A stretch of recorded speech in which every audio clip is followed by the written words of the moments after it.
চাওঁতে চাওঁতে বিহু পালেহি। মাত্ৰ কেইটামান দিন আছে আৰু।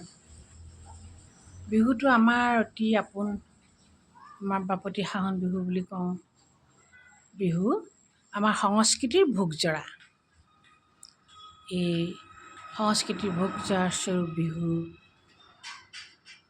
আহে আৰু বিহুৱে পথাৰৰ বঙিয়া বকিয়া বগাই আহে এই সময়ত আৰু বিহুৱে সকলোকে সজাগ কৰে আৰু সকলো মানুহে আমি বিহুক সজাই তোলোঁ। বিহুত আমাৰ সকলো আছে, লোকাচাৰ, লোক পৰম্পৰা, লোককথা, লোকগীত সকলোখিনিয়ে বিহুৰ বুকুত সোমাই আছে। বিহুৱতীসকলে বনাই আছে, শিপিনীসকলে বিহুৱান এতিয়া ঘৰে ঘৰে বোৱাসকলে বৈ আছে। বৰ সুন্দৰ আমাৰ অসমৰ এই বিহুৱান। বিহুৱানৰ কিছুমান কথাও আছে। এই বিহুৱানে তিনি বিহু ঐতিহ্য বহন কৰে। তাৰ যিখিনি খেল দিয়া থাকে, তিনিটা শাৰীৰ খেলবিলাক বহাগ বিহু, কাতি বিহু আৰু মাঘ বিহু, এই তিনি বিহুক বুজায়। আৰু মাজৰ যিখিনি মুকলি ঠাই, সেইখিনিয়ে বুজায় আমাৰ সংস্কৃতি, আমাৰ কৃষি পথাৰ।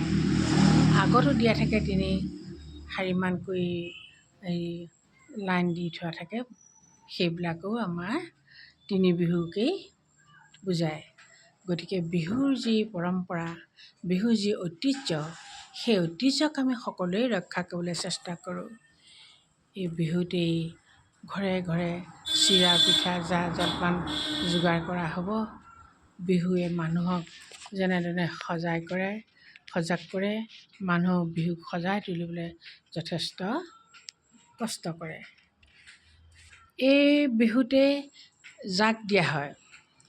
গৰু বিহুৰ দিনা যে জাক দিয়ে, সেই জাগৰো বহুত ঐতিহ্য আছে। জাগত দিবলৈ যিখিনি বস্তু ব্যৱহাৰ কৰা হয়,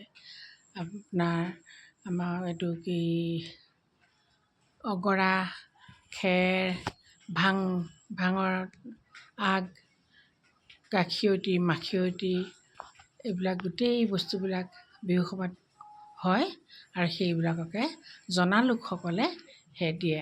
আৰু বিহু চাট তৈয়াৰ কৰা হয়।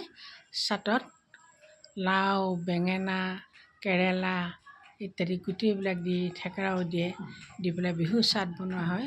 আৰু বিহুক গৰু গা ধুৱাবলৈ যাওঁতে সেই চাট কোবাই কোবাই গৈ থাকে যে, লাও খা বেঙেনা খা বছৰে বছৰে বাঢ়ি যা, এনেকৈ গাই গাই গৰু নিয়াসকলে লৈ যায় নদীত।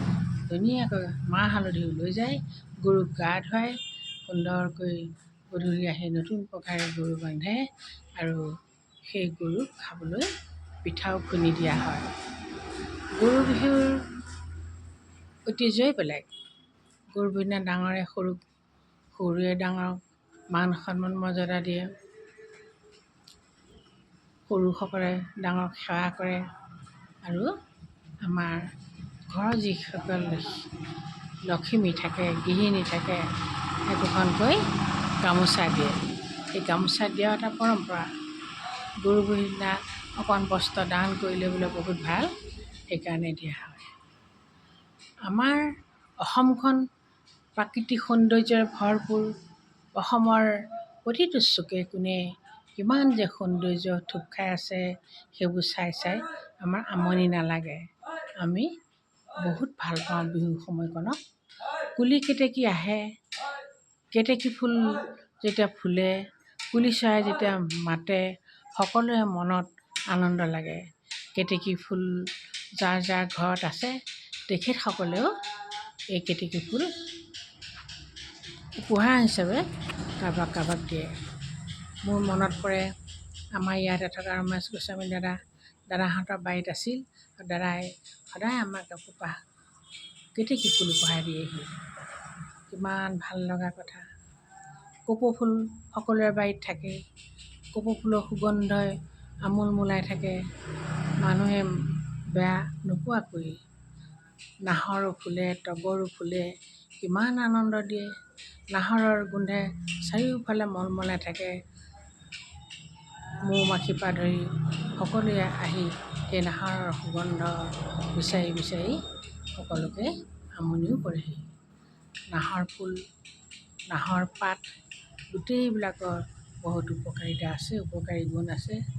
যিসকল মানুহৰ সন্তান নহয় তেখেতসকলক বোলে নাহৰ পাতৰ জাপি পিন্ধালে সন্তান হয়। এইবিলাক পৰম্পৰাভাৱে চলি অহা কথা। তগৰ ফুলটো আৰু ক'বই নালাগে। তগৰ ফুলৰ গোন্ধে আকৰ্ষণ নকৰা লোক নাই। গতিকে আমিও ভাল পাওঁ তগৰ ফুল। আমিও ঘৰত তগৰ ফুল ৰুই আনন্দ লাভ কৰোঁ আৰু তাৰ সৌন্দৰ্য আৰু সুগন্ধ উপভোগ কৰোঁ। বিহু অহাৰ লগে লগেই সকলো এইবিলাক কথা মনত পৰিব। ঢোল, পেঁপা, গগনা এইবিলাকৰ কথা নক'লেও নহ'ব, ক'বই লাগিব। বিহুৱানৰ কথা ক'বই লাগিব। এই গোটেই যিবিলাক আমাৰ সংস্কৃতি ৰক্ষাৰ কাৰণে মানে ঐতিহ্যমণ্ডিত সম্পদ, এই সকলোবিলাককেই আমি অতি আদৰেৰে গ্ৰহণ কৰোঁ, শ্ৰদ্ধা কৰোঁ আৰু ভক্তিভাৱেই আমি আমাৰ অসমীয়া বিহু পৰম্পৰাক ৰক্ষা কৰিবলৈ চেষ্টা কৰোঁ।